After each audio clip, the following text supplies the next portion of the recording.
Now, if you are constantly in your mind or negative self-doubt or self-talk, then this video is for you. The year was 2017. I have just finished up school and was hanging out with my friend. After school, we decided to go to this boba place. And when we went there, I remember seeing some people and the cashier. I told him this is one of the places I like to go to when I wanted to get something to drink. I felt stifled and highly anxious. I didn't know how to communicate with people. I remember I suffered with social anxiety. I remember that I was just someone who didn't know how to communicate with people in public. I couldn't even talk to the cashier about what I wanted. Constant thoughts of I'm not good enough or I'm not great. I remember after that just having that feeling constantly. And if that is you, you should take a listen to this. I will explain to you in this video how you can overcome that anxiety. Even when those thoughts and emotions still come, because they still come up. If you learn this one thing, then you can at least regulate it. There are days where I still go through it. I'm not perfect. Like there are days where it will hit me, but I have better emotional regulation over it. So how do we overcome these thoughts? How do we overcome the emotion? And how can we actually move away from it? And how can we improve ourselves? So the number one thing you want to do when you are wanting to change the negative self-talk, because the ego loves to self-sabotage you.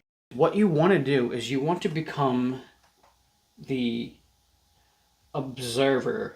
You want to become the observer and observe your mind. You want to understand when you're hearing these thoughts, when you're feeling these emotions. You want to know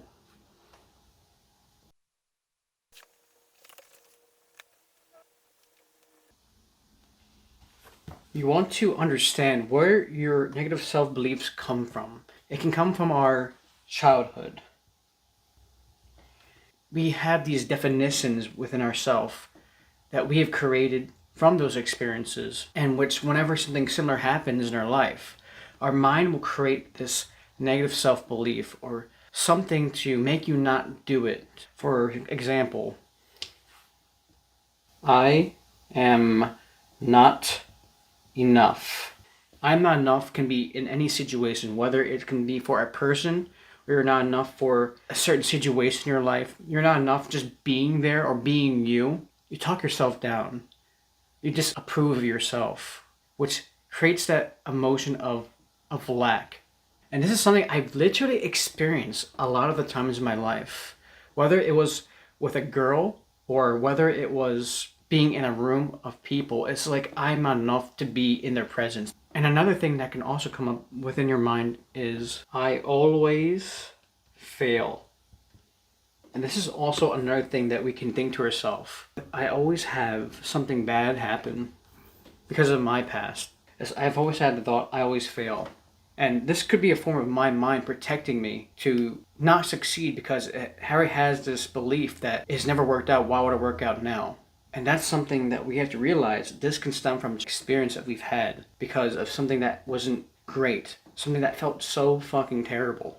Now, what are some ways we can actually change our mind, that area in life where you actually want to change yourself, not be in that specific emotion frequency, if you will? Now, some ways that I like to tackle these belief systems that always like to come in whenever I start feeling down a little bit, always try to put me down. Something I like to do to solve the issue is journal.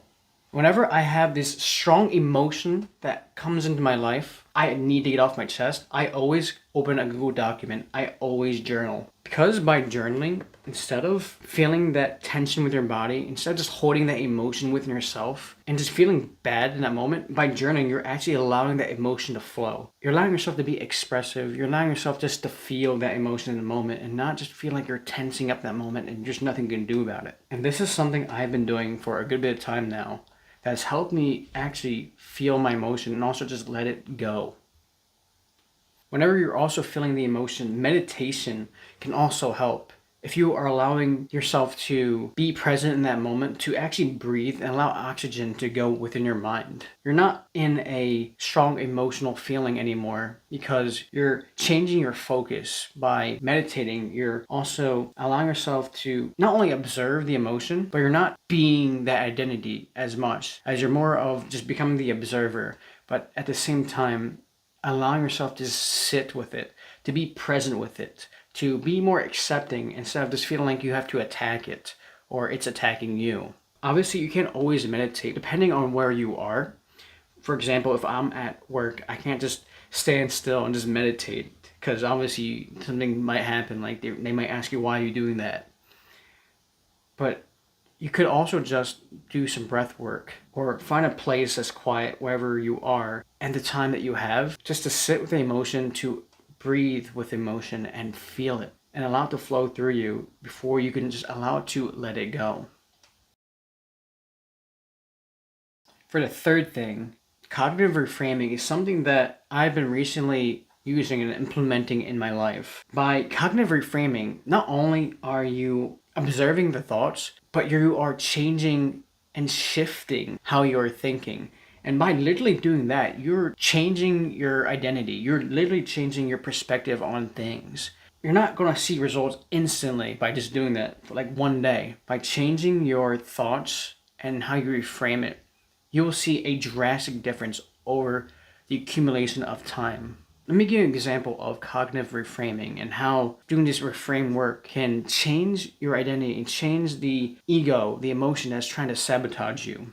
Now, I'm sure some of you guys have thought this before. If you are struggling with stepping out your comfort zone, or you're struggling with your social anxiety, or even just negative self-talk, I wish I was better at communication. Now, that's the negative thought, the ego, that tries to sabotage you by saying, yeah, you're right.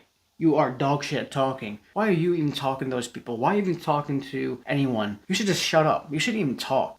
Now, what if you just heard that thought? What if you just observed the thought you had and instead you reframed it as, look how far you have come. And the fact that you even want to desire change, which is awesome. Instead of saying that you suck at communicating, what if you reframed it as, look how far you have come in communication, and the fact that you're still wanting to even change and even desiring to become the best at it, that should be enough to show you that you are changing at communication and that you are willing to learn. Just by catching your thought and reframing it, I guarantee that over time you will have better emotional regulation with yourself instead of always feeling like you are going to be attacked and just beaten up brutally by your emotions.